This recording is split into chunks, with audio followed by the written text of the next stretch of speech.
Hi everyone, for tonight's Nightcap in Review, I'm having an adult beverage, and tonight I'll be discussing The River She Becomes by Emily Varga. I did receive this as an ARC from NetGalley, and of course I'm giving my honest opinion. Here are the highlights. And there were no listed content warnings, and I gave this a 4.5, so what's it about? So this book is about Yazima, who might seem like a quiet scholar working for the Empire, cataloging Fey relics that they have stolen from her conquered homeland.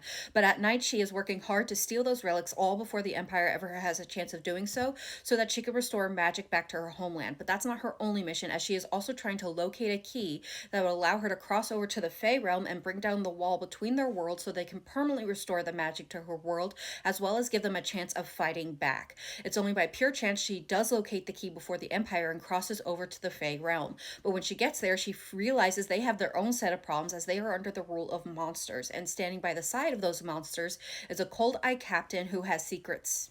His secrets are is that not only is he part of the rebellion, but he is also the prince from the royal family that is currently in hiding. And the key they both seek to save their people is a crown from an ancient Fey queen. As they work to uncover the location of this hidden crown, they will have to deal with ancient magics and treacherous foes while relying on one another that will have them revealing secrets and loyalties to themselves, and their people will be tested. So what are my thoughts? Again, I'm giving this a 4.5. Now, I really enjoyed the world that the author built, which was influenced by Pakistani culture, the Cruel Prince, and the Mummy. I will say the world building is a bit of an info dump in the first couple chapters, but that is my preferred type of world building. Now, I can't attest to the comparisons of the Cruel Prince. It's on my physical TBR over there. I hope to get to it soon, but I can't attest to that yet. But I can say you definitely get the vibes with the Mummy, with all the relic hunting, and Yazima, our female relic hunter. Now, I will say the relic hunting is a part of the story, but it is not a majority of the story. But what was there, I really did enjoy. I mean, you got all the traps you expect with relic hunting, but now you have the added element of Fae and all of their trickery, and it was actually a really great mashup.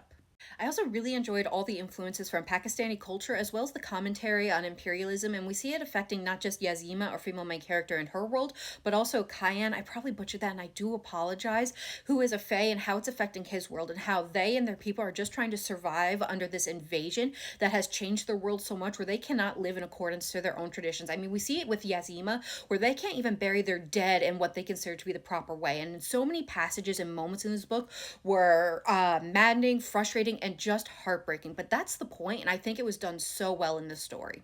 Now, I will say when it comes to the romance in this book, while on paper it made sense, I personally was not feeling it. Now, I don't know if that's because it's a YA novel or because it is a subplot, but it wasn't until the end of the book that I really felt the romantic chemistry between the two.